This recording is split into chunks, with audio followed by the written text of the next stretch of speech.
Hey, good evening, good Monday to you. How the heck are you guys? Welcome back to the show. I am your host, Bill Sylvie. It is wonderful to see you, whether this is your first time visiting us or it's your 101st time visiting us. I don't know how many episodes the show's had. That seems about right. Maybe a little more. Got a lot coming up this week. Thursday, we have a guest in-house. Servant of Shiloh, aka RPG Elite, will be here at I believe we have said 7:30 Eastern Standard is the time when he will be here. But at any rate, Kyle and I are going to ask him a few questions, talk about projects he's doing, things he's got going on. I'm looking forward to doing that, and I'm sure you guys are looking forward to hearing it. He's a fascinating guy. He's got a great web channel. You should check it out, RPG Elite. Give it a listen and watch his videos because they're pretty good. As for myself, other things that are going on this coming Saturday, folks, this coming Saturday, it's not far off. We have our second anniversary live stream. I will be locked in. I'll be wearing a 5-point harness right here for an all-day marathon show. I'm going to send out invites. I'm going to see who wants to stop by. I'll see who wants to stop by. And the beauty of StreamYard is I can just add them. No more screwing around with, oh, I got to add them on Discord. I'm going to get a capture Discord and I got to try and stream Discord to two places. No. So we're going to be doing that all day long. Just yours truly and any guests that want to come on the show can stop by and say hi. And then we're going to culminate the evening. We're going to wrap up the day with a very special guest, which you guys have heard me talk about it before, but we're going to have a very, very special guest. So I hope you guys will be there for that. And things to be there for. Things to be there for, guys. We are currently sitting at 973 subs on the channel. 973. We are 27 subs away on the YouTube channel from reaching the goal of 1,000 subscribers. Now, what's special about 1,000 subscribers? You new person who just subscribed and haven't watched the videos yet might be asking. Well, I will tell you. When the channel hits 1,000 subs, we're going to celebrate that. We're going to celebrate that a little bit. And how we're going to celebrate that is we are going to have a little convention. That's right. We're going to have the Great Underground Online Gaming Con. I'm going to run some games virtually over Discord. Kyle's going to run some games. We have other people who stepped up that want to run games. We have lots of people. Paul Stormberg will be in the house. Tracy Lesh and I were talking. He'd like to make an appearance at the con if there's a way to do like him streaming drawing or something like that. So it's going to be a lot of fun. It's going to be a lot of fun. We're going to celebrate the reaching of 1,000 subs on the channel by doing that. Just a passerby says 27 the holy number. Yes, it is. Yes, it is. 27 is the magic number that we want to try and get. So we're looking to that, looking forward to hitting 1,000 subs. Now, it might happen between now and Saturday. Wouldn't that be fun? Being able to say on the anniversary day, hey guys, we had 1,000 subs on the channel. It might not happen for a couple more months. We'll just have to see. We'll just have to wait and see, guys. So I hope you're as excited about it as I am. The potentiality of this is going to be super cool. And I'm hyped for it. I'm here for it.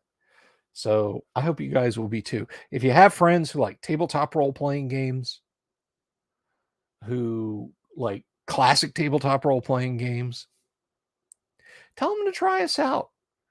Click the subscribe button, click the bell icon if they really like what they see, and watch the videos. Fingers crossed. Well, I got my fingers crossed too, extra crispy. I got my fingers crossed too. I'm definitely looking forward to it. I think it's going to be a lot of fun. I think it's going to be a lot of fun, and yeah, good times, good times. Now, one thing not related to this, one thing not really to do with that, but I want to thank. I want to. I want to really reach out to the community here. A lot of you guys have stepped up and helped out with Zeus's recovery. He's mending well. I got to medicate his eyes through eye singular eye 3 times a day. He had his appointment and just a little bit of outpatient surgery to correct the problem on his eye on Friday, and he sends his thanks. So thank you guys so much for doing that. I'll keep updating you on that. And it really, you guys, you just floor me with your generosity and your wonderfulness and your help there. It's just it's just an awesome thing. It's just an awesome thing. So thank you so much for helping out with that. And I'm going to wet my whistle a little bit here. Good old Ace pineapple was back in stock at the market, and so I treated myself, not with any funds intended for Zeus. Don't worry, this was part of regular groceries. I'd forgotten how good that is. Good stuff. Good stuff. Hello, yes, Mar, Imperial Ramblings, just a passerby. The StreamYard comment bot. But anyway, so I have an interesting thought occur to me today. I am undertaking my annual rereading of The Lord of the Rings. It's kind of become semi-annual because I had skipped a couple of years, unfortunately. Not on purpose, not just like, screw this, I'm not going to bother. Just time gets away from you, and before you realize, like, hey, I read this last year, right? Nope. It's 2019, 2018. But I have just finished The Fellowship of the Ring, the first third, not numerically the first third. I think Return of the King is the longer of the 3 books, longest of the 3 books. And The Two Towers always felt like a much shorter, brisker novel to me than either Fellowship or Return of the King. But for those of you who are fans, and I know a few of you out there are fans of the works of J.R.R. Tolkien, think to the end of The Fellowship of the Rings. When Boromir confronts Frodo at Amon Hen, the great watch seat south of the Argonath, in the chapter, it's either at the end of the Great River or at the beginning of the Breaking of the Fellowship, the last 2 chapters in The Fellowship of the Ring.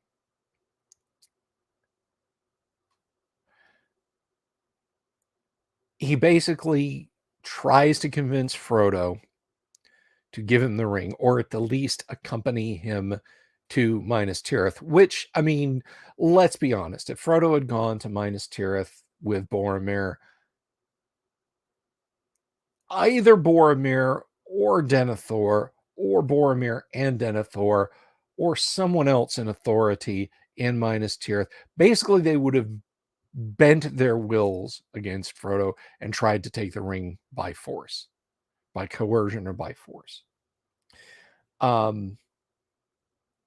Boromir goes to Frodo and says, yeah, look, it's not fair that you're burdened with this. Let me help you. Sure, we'll destroy the ring, but after we fix a few things, then we'll throw the ring away. Then we'll destroy it. So at the culmination of this rant, when Frodo's like, yeah, I see now. I get it now. You know what? Gandalf was right. Nobody can ever have this, because everything you've said has ultimately proven out exactly what Gandalf and Elrond and Galadriel and Bilbo and Sam were all afraid of, that the ring's a terrible thing and I'm gonna throw it away, because you might try to take it away from me, but you couldn't, and things would just be bad. At which point Boromir says, yeah, well, you've never dealt with someone of Númenórean blood. I will take the ring. This is all, of course, paraphrasing. And tries to seize him. Frodo slips on the ring and runs away. At which point Boromir, just in rage yells out, oh, I see what you're going to do. You're going to take it to Mordor and sell us out. And, you little trickster SOB, curse you and all of Hobbit kind. And then he kind of catches himself and throws himself in the ground and starts crying and saying, Frodo, I'm sorry. Please forgive me. I didn't mean it.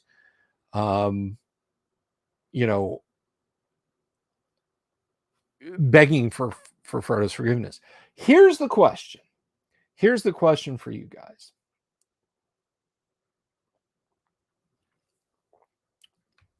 If you know the sequence I'm talking about, and I'm not talking about the film, if it helps you to think about the context of that scene in the film, just to kind of get it in your head what I'm talking about, that's fine. But I'm specifically thinking of his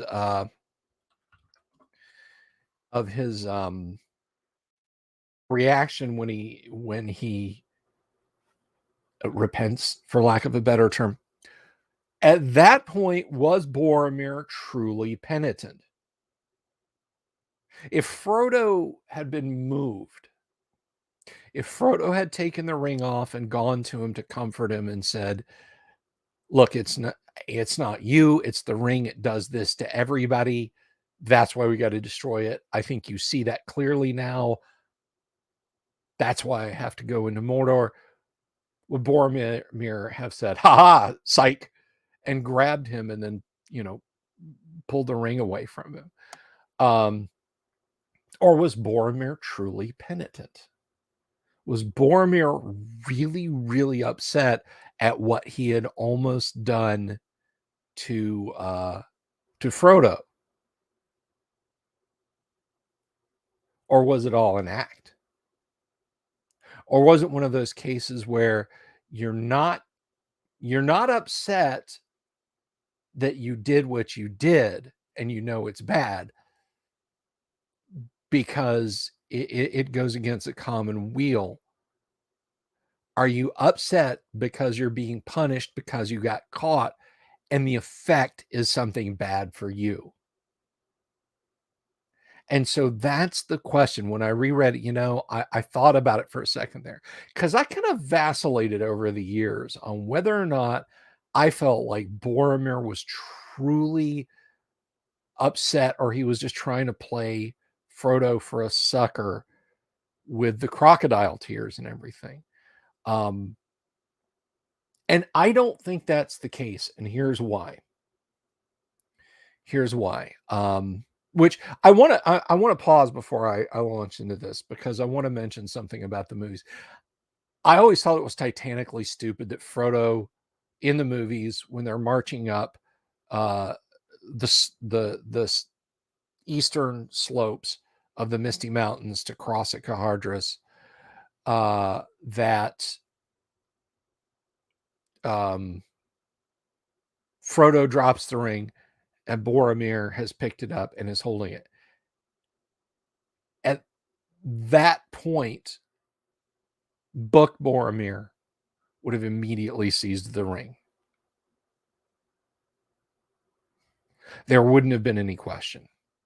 Book Boromir would have said, I see it now. This is Isildur's weregild. I will not relinquish it to the halfling. And if he had donned it, given what the ring, how the ring crafts itself to the minds of the person who tries to use it, Smeagol, Gollum, was small and mean, and it helped him do small and mean things. Bilbo was a bit of a misanthropic opportunist. And I don't mean that in an ugly way. He just didn't like to be bothered by people. So the ring just helped him disappear when Lobelia Sackville Baggins came calling, or anyone else he didn't want to talk to. Or if he was out on the road and saw someone coming that he didn't want to have something, step behind a tree, put the ring on, and wait for them to pass and take the ring off. When the ring, which had a consciousness and an intelligence of its own, realized that it was never going to get out of those caves, it eventually made itself lost. And then Bilbo found it, and Bilbo carried it out. And we can speculate on this, but it probably imprinted on Bilbo, like, hey, don't just toss me away after you get past the Goblin Guard. Keep me. Yeah, go west. Keep going west. Maybe go south. Hey, you're in a forest. What if you went a little further south? Just a little further. There's a tower down to the south. Dol Guldur, the tower of the necromancer, which of course we know is actually Saruman, but or Sauron rather. Sorry, Sauron. So the ring had its way, and if Boromir had gotten his hands on the ring right then, there would have been no stopping him. He would have put it on. I don't know that he would have become invisible, but he would have put it on and immediately dominated. He would have cowed the hobbits. He would have fought, and probably at that point, with the ring's help, probably defeated Aragorn. If Aragorn made an issue of giving up the ring.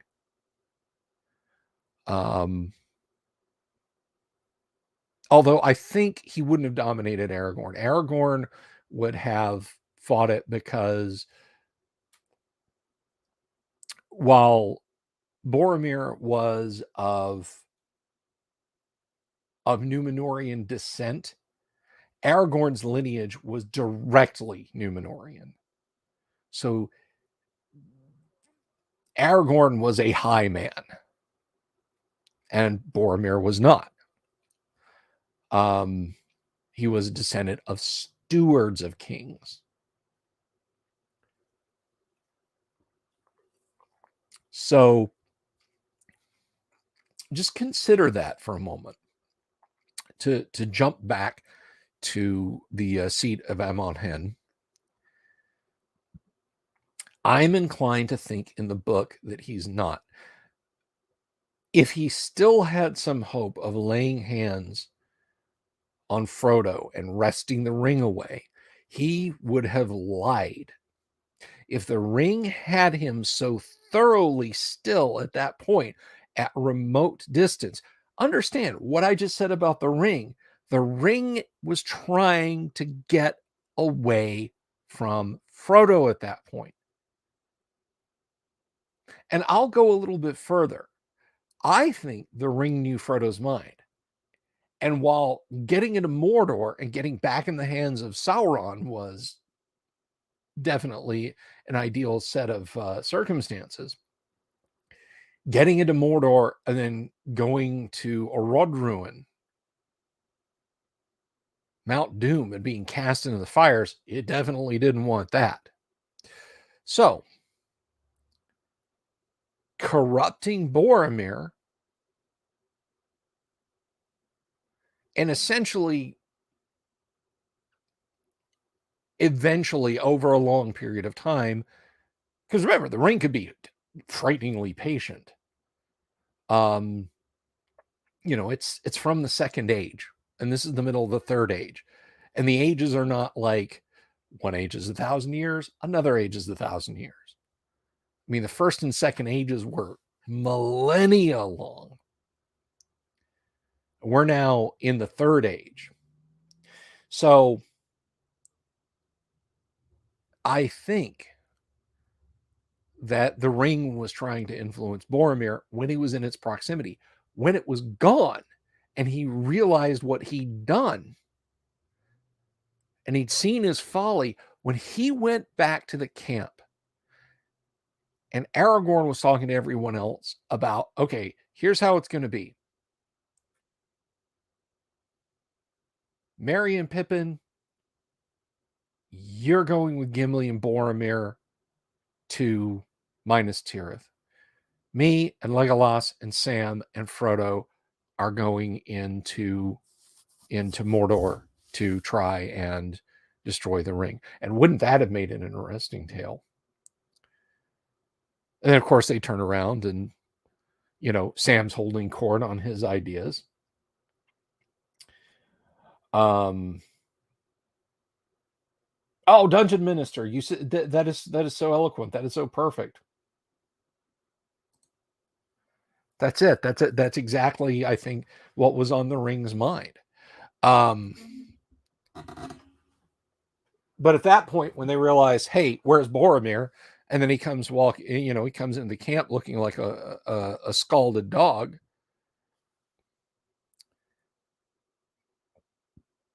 He doesn't say, oh, I was off. I was looking for wood for the fire and keeping an eye out for orcs and, that little gangrel creature Gollum, who knows where he could be. Yeah, but no, I haven't seen Frodo either. I'll go look for Frodo. You guys tell me where you think he is. No, he didn't do that. He was not compelled to lie.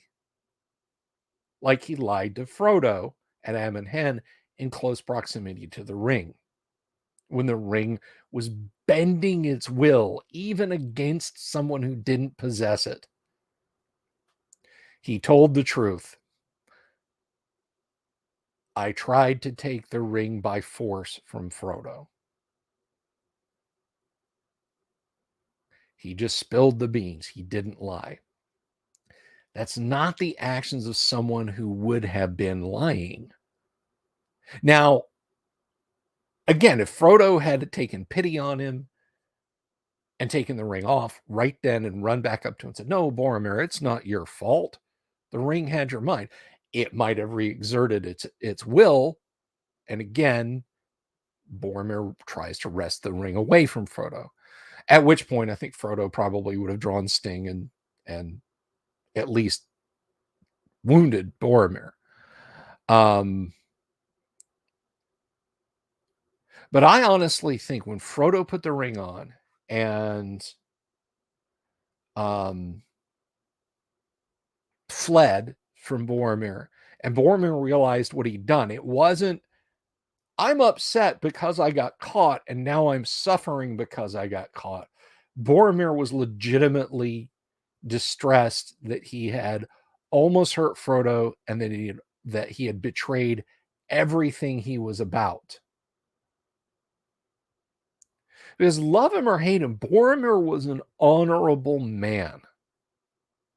Boromir was a man of honor. Was he proud? Yes. Was he bullheaded? Yes. I mean, literally when they set out from Rivendell, like that morning, they're like, okay, we're gonna sneak out of Rivendell. We're just gonna creep out of here, nice and quiet. Nobody. All right, everybody, be cool. What does Boromir do? He wins a blast from his horn and looks at him and says, "I won't go forward like a thief. I'll march proudly out of here."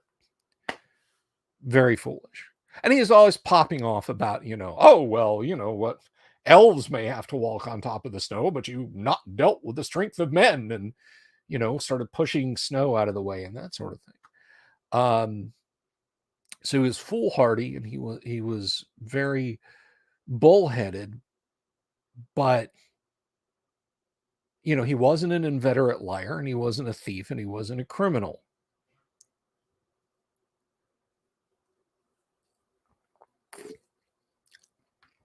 And all the things that he said about Minas Tirith and about Gondor, basically standing ready to do violence against Mordor, if need be, was mostly true. And I say mostly true. I say mostly true because, he talked a lot about the strength of Gondor and, being the bulwark against Sauron and so on. But think about the condition that Gondor is in as we travel through it through the eyes of Sam and Frodo when they pass through the Eamon Mule and the Dead Marshes, and then eventually into Ithilien. Osgiliath is basically, if you think of Ypres or other towns in central France during the First World War, probably where Tolkien drew a lot of experience. Osgiliath is a ruin. It's no man's land. Minas Ithil is now Minas Morgul. Even at the end of the Lord of the Rings, they're like, yeah, it's poison and no one will ever go there and dwell there ever again.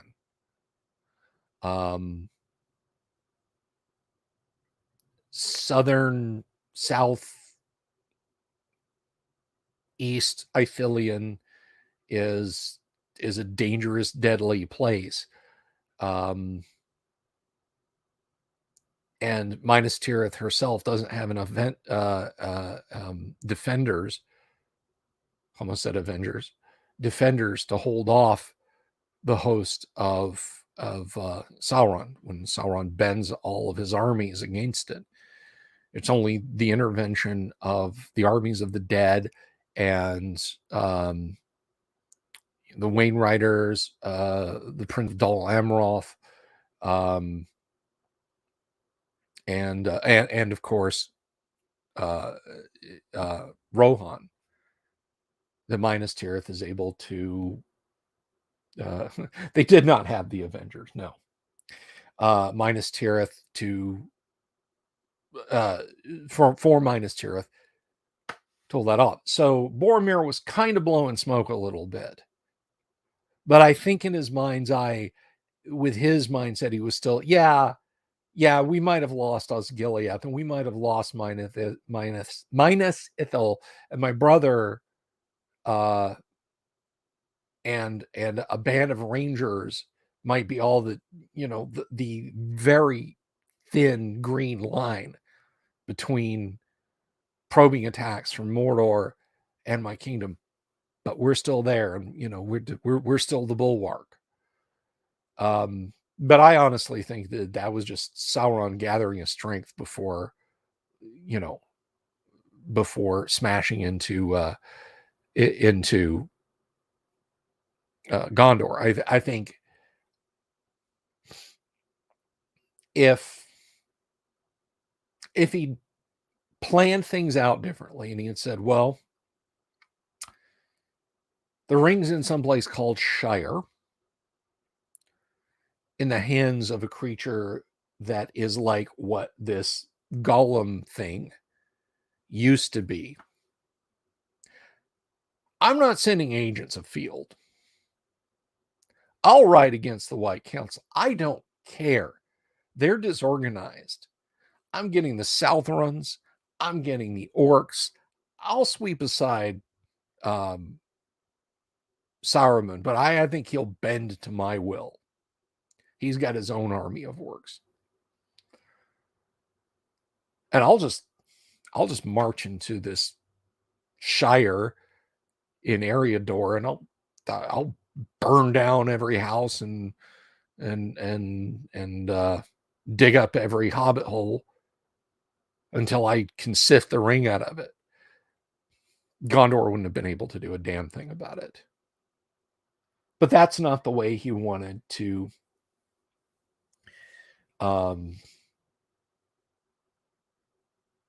I don't think that's, but if he had just kind of grouped everything together as a massive blitzkrieg instead of sending out the 9 to try and quietly unearth the ring,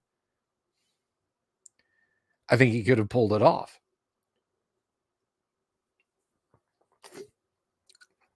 Honestly, the real stumbling block would have been Lorien. He would have had to have faced Galadriel, who was probably his equal.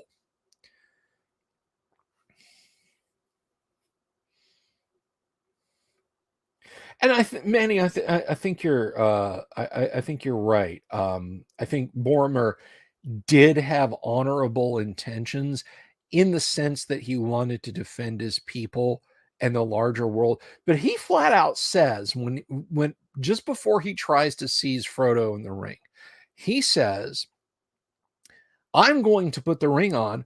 I'm going to bend everyone to my will. Everyone will do as I say. I will become the overlord. No one will be able to stand before me.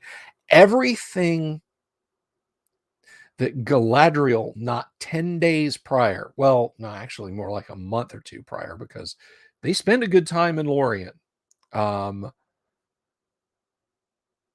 Everything that Galadriel said, if you do this, here's what's going to happen. And then she pulls her hand back.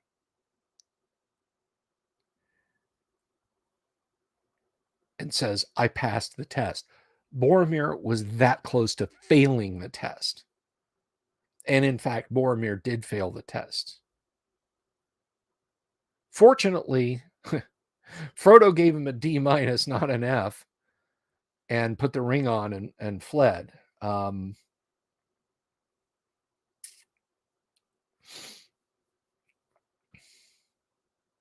That's a good question, Dungeon Minister. Put that up there. I always wondered about Sauron not knowing where the Shire was. He knew about all the other lands. Wasn't there a blank spot on his map that would probably be the Shire? He probably still considered that to be Eriador and didn't really take into account the halflings. So on his map, it was probably labeled Eriador, and was just a waste. Meadows and fields, maybe a town here or there. And it wasn't really until he sent the 9 in. I mean, the 9 got all the way into the Shire. The 9, an agent of the 9 approached Ted Sandyman. And you think about that. One of the ring wraiths, 9 for mortal men doomed to die. Alfarazon or one of his cohorts was in the Shire. I think he knew pretty quick. But when he was in Dol Guldur, pretending to be the necromancer and so on, I just think probably in his mind's eye, he just considered that to be Eriador. Just, okay, what's up there? There's the Grey Havens. The elves go from Mirkwood and Lorien and Rivendell to the Grey Havens. And rarely, occasionally, does someone come from the Grey Havens, but then they go to Mirkwood or Lorien or to Rivendell.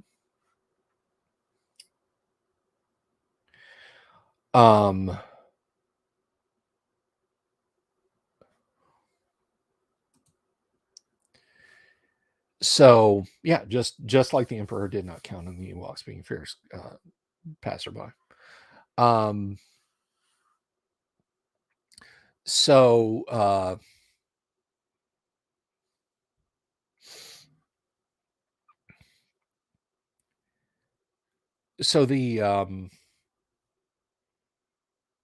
the plans of Sauron were that, okay, I'll send my agents about and I'll start asking about this place, because remember, at this point, he knows about the Shire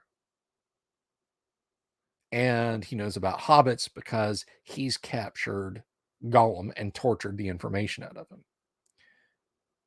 Now, here's an interesting bit of information. There's a guy, and I can't remember his YouTube channel name, but there's a guy who puts up very interesting videos about Tolkien lore and so on. It's a great little channel.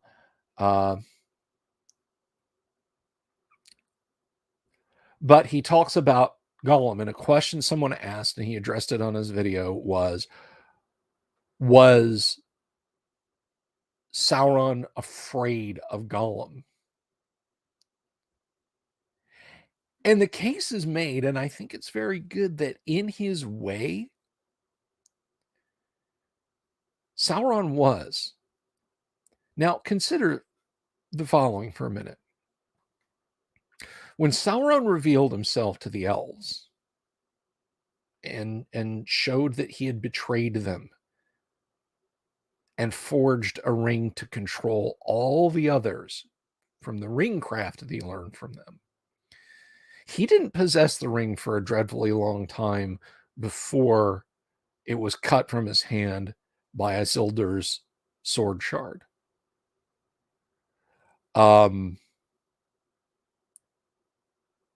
Then it fell into the river and was forgotten for a long time. Gollum had that ring for innumerable centuries. He had that ring. I mean, Gollum was from the Second Age.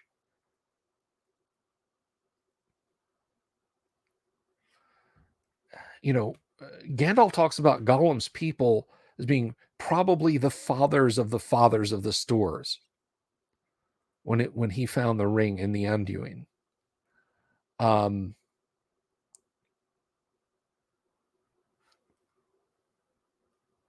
When he when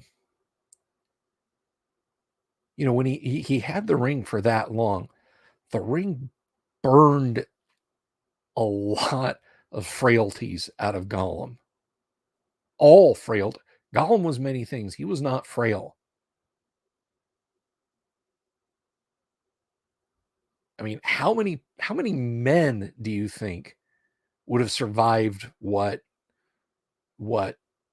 Sauron personally himself put Gollum through to find out why he was there? I mean, Sauron probably recognized the minute Gollum was caught trespassing into Mordor, he could probably smell it on him, so to speak. And so when he started torturing information out of him, he probably saw a lot of ferocity in Gollum and realized that, one, Gollum was important because of his connections to the ring and his connections to Bilbo. And he was just unbreakable. What was there to break? His mind? Gollum was gone. Smeagol, the person, wasn't great to begin with. Wasn't a nice person to begin with. That was burned away by the time Sauron got his hands on it.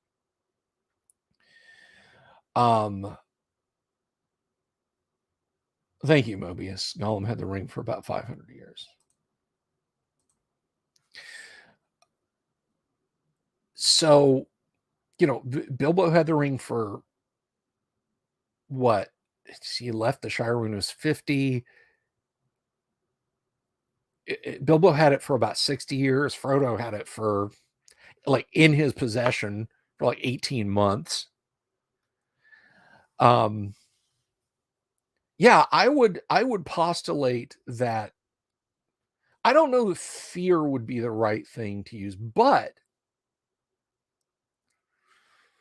you have to remember Eru Iluvatar, God, could foresee all plans and all futures and had a purpose for Gollum. He had a purpose for Gollum. So in all of his wretchedness, in all of his indestructible vileness, there was also a purpose in Gollum put there by God. And think about if you're Sauron for a minute. You're holding this little thing by the ankles with tongs, and you're beating on it with a white hot hammer.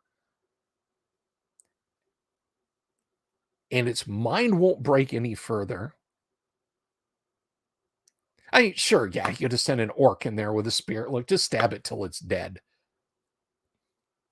But he didn't, because he saw something indestructible, and he might have sensed a little bit of that purpose, a little bit of that divinity, a little bit of that divine fate, but not been able to understand what it was or what it meant. Just that it was dangerous.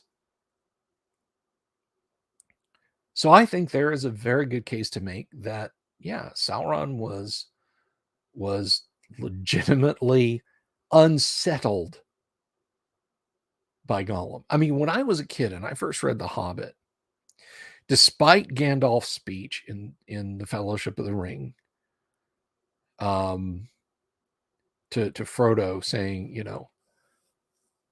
why didn't Bilbo kill him? Surely he deserves death. And Gandalf responds, deserve it? I dare say he does. There are many who live who deserve death, but there are many who die who deserve to live. Can you give them life?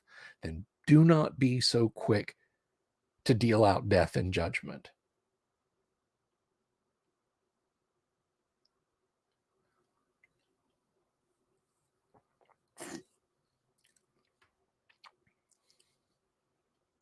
So I feel like, or I felt like, rather, when I was a kid reading, I was still like, oh my God. When they're climbing up the cliffs and Gollum is bitching the whole way along, I'm like, Sam, just push him off. Just shove him backwards. God, look, Frodo's asleep.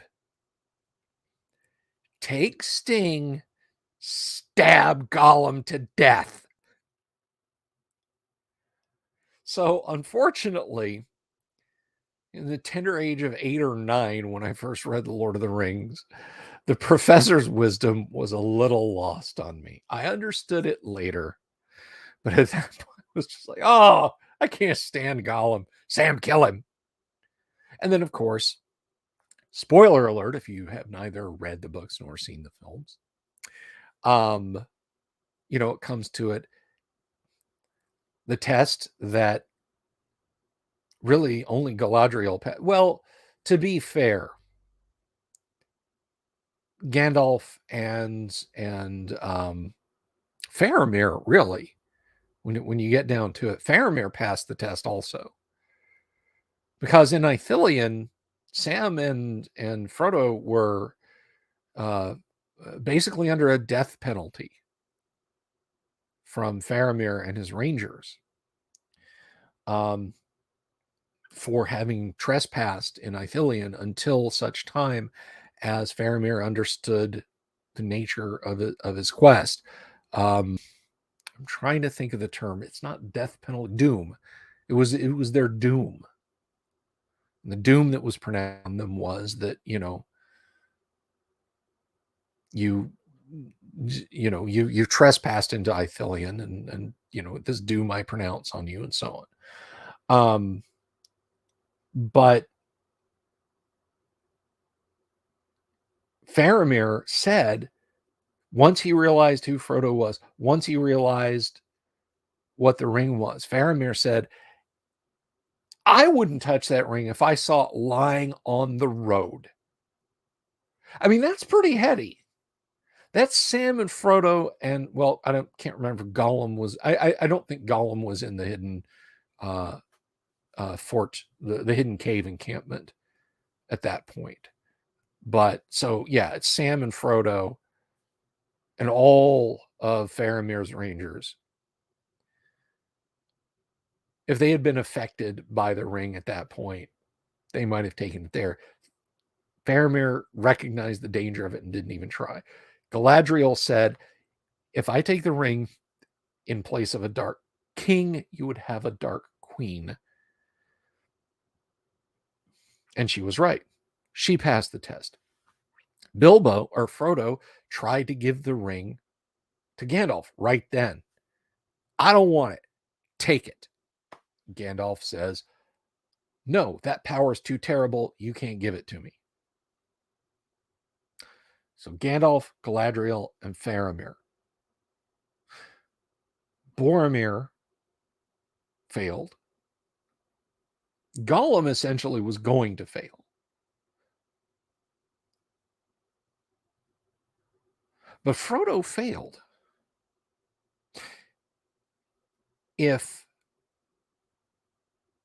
Sam was tempted by the ring too, but he passed. So for all the vaunted power of Frodo, all the determination of Frodo, he failed the test. He kept the ring for himself. It wasn't until Gollum bit the ring off of his finger and then slipped and fell into Mount Doom, into the cauldron, the lava pit in the volcano. Frodo did fail. If Gollum isn't there, if J.R.R. Tolkien listens to his inner 9-year-old Bill Sylvie and says, oh yeah, Gollum's going to get his, and Gollum dies, then what? Because now there's nobody to knock Frodo in. You think Sam's going to throw Frodo in? I mean, at that point, when he claims the ring and all that awful power washes over him, I mean, you got to think the first thing he'll do is cow Sam. Sauron will probably start whispering sweet nothings to Frodo. I don't think at that point, I mean, Frodo was so burned out. Frodo was so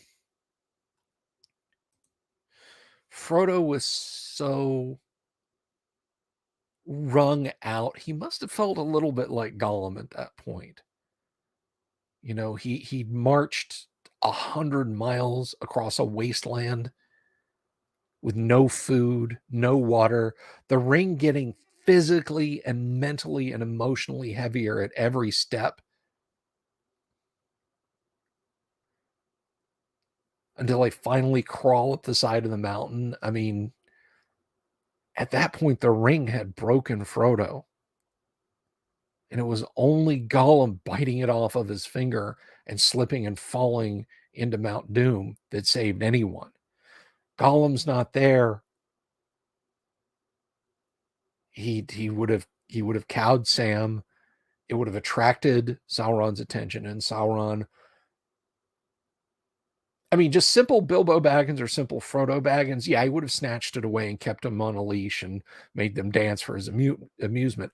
That Frodo Baggins, he probably would have said, okay, well, I'm your road manager, kid, and we're going to set up some new operating rules around here.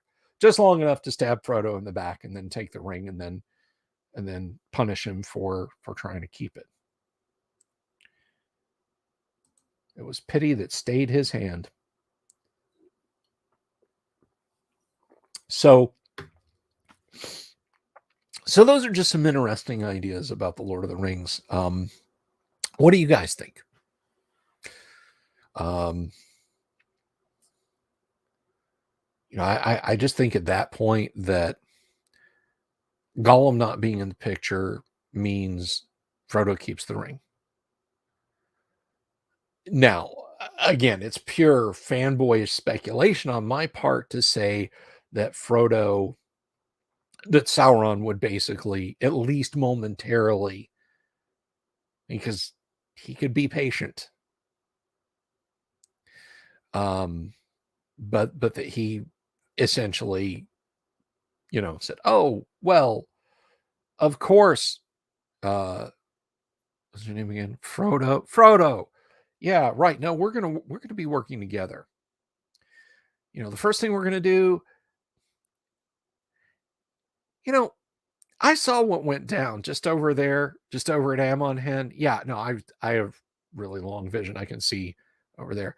Those Gondorian men tried to take the ring from you. What do you say you and me go kick their asses for that? Yeah. Look at that nasty walled city. What if you tore that city down and put lovely Hobbit-style gardens there? Just and made the men do it. Yeah, make the men dig up all those places and make a lovely garden. That's what I'm talking about, Frodo. You listen to me. I could see Sauron taking that route. He could be patient a little bit longer because he knew the ring wasn't going anywhere. Now, I think the minute there was a little bit of pushback, it's like, oh, well, I'm mighty powerful Frodo and I'm re-envisioning the world as a garden-like Shire, but Lorien's fine. I think at that point you would have had a little bit of, well, I see you've outlived your usefulness now, Frodo. I'll be taking my ring back from you. And then that would have broken Frodo's mind, much like Gollum's mind was broken. So, again, that's just a little Lord of the Rings speculation on my part. And I would love to hear any thoughts you guys have got on it, because it's just kind of a fun Monday night. But while you guys are formulating any thoughts you might have on that, I do want to take a quick moment to mention and thank our patrons. That's right. Show us patrons. I want to thank Digital Discord, Joshua Garlock, Lord Corion, Ricky Maru, Mobius, Kevin Reynolds, Joseph Lucas, Doomsword Deathmaster, Mark Simpson, Damian 24/7, James F. Keck, William Smith, the Dungeon Minister, and Manny Wall. Thank you all so much for helping out. It is greatly appreciated. I appreciate it always, guys. Always. So, we've got a big week ahead. As I said, Wednesday night, we will have a guest. I'm sorry, Thursday night, not Wednesday night. Thursday night, we will have a guest in the house. And then tomorrow night, we have our AD&D live stream. And then Friday night, we have got our Gamma World live stream. And then Saturday, all day Saturday on the show. Saturday, we will be doing a live stream to celebrate the second anniversary of the show. Lots of fun stuff. I'll see if I can get some guests on. I'll see if I can get some topics.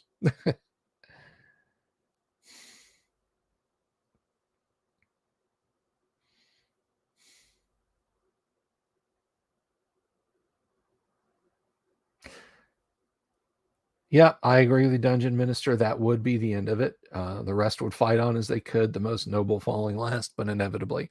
I mean, I think, yeah, I believe it was Galadriel who said, yeah, if Sauron gets the ring, we'll fight on, but eventually we'll fall. If Frodo had kept the ring, it would have left him in the lurch and found a new owner. If Frodo had not heeded Gandalf, or if he'd gotten scared of Gandalf, with the whole "I'm not trying to rob you," and just gone off and hid somewhere north of the Shire or something like that. Because remember, halflings could be really stealthy, much to the frustration of Aragorn. I think eventually he would have become a furtive gangrel creature like Gollum, and yes, eventually the ring would have found someone else. And the Third Age wouldn't have ended until whoever found it in a forest or in another stream or atop a mountain or in a cave, and it just would have started the cycle trying to get back to Sauron. But Sauron was also on the hunt for it, so the Ringwraiths might have found him first. And I mean, when he crossed the running river just before the end of book 1 of Fellowship of the Ring, and he yells, go back to Mordor," to the Ringwraiths, and they laugh and say, come back to Mordor. I don't think he could have hid out for too much longer than he did by himself, just trying to hide out, ring or no ring. And the more he used it, the closer the Ringwraiths would have gotten. So I think they would have gotten it from him sooner than later. And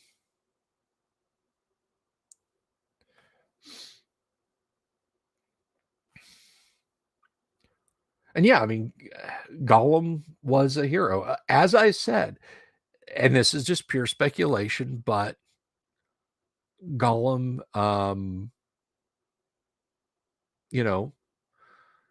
may have had a touch of divinity on him. It's hard to say.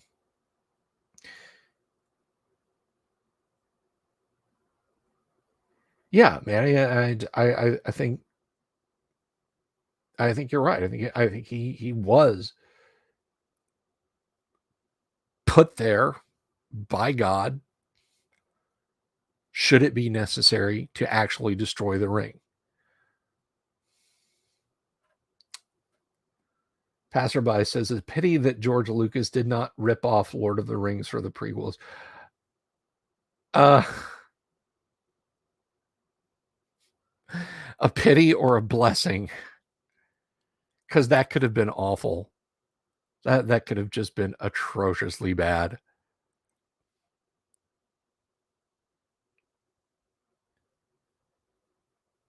Oh, Dungeon Minister. You're going to have to say a bunch of Our Fathers to make up for that one.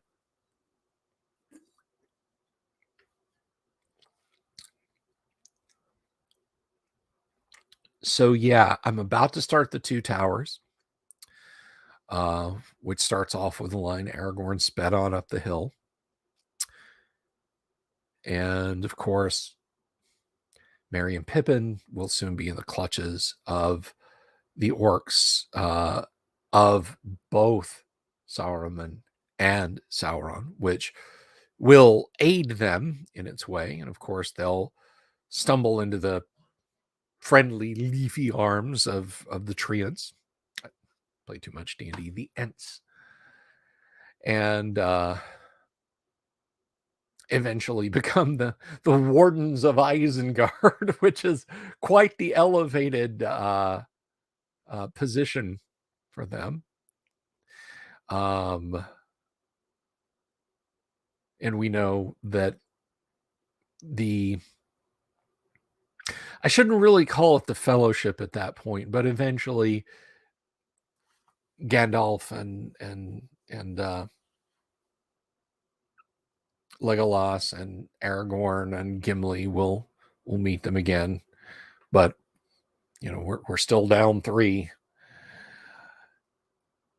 And then we have, of course, the most excellent Return of the King, which deals with the epic clash when Aragorn comes to the aid of Gondor with the army of the dead and the rite of the Rohirrim, and we get to meet Arwen and all that wonderful stuff.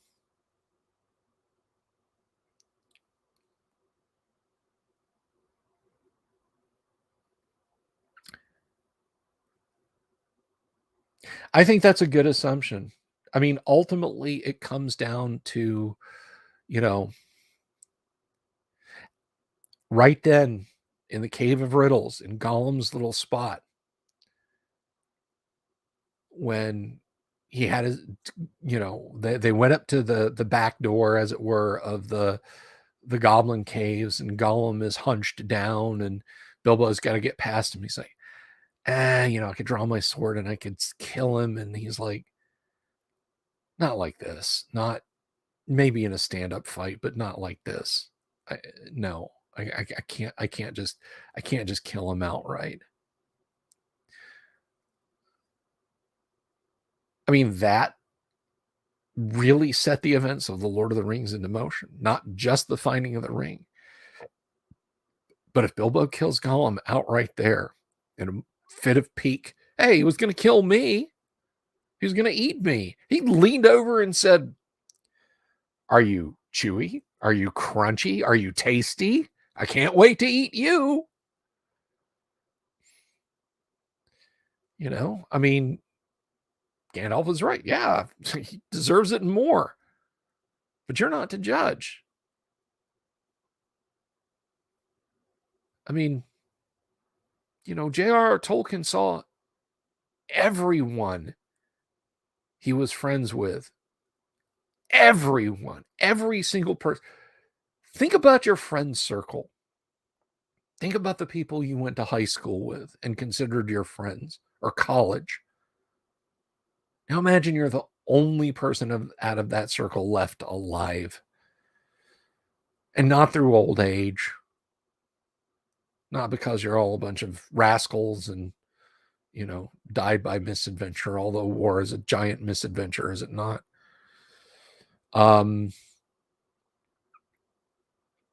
Just, they're gone. They're dead. For what? And if you want to talk about pointless wars, World War I was likely the most pointless war ever fought. And we talk about the justifiability of the Second World War in another stream at another time. But, it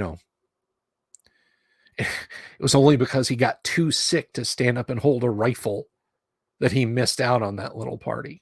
So, yeah, I think Tolkien probably, the idea of just randomly killing a guy. I mean, Sam didn't ask for a throwing knife when he wanted to, knock Bill Ferny out of the way. He didn't pick up a rock and try and split Bill's skull. He threw an apple at him.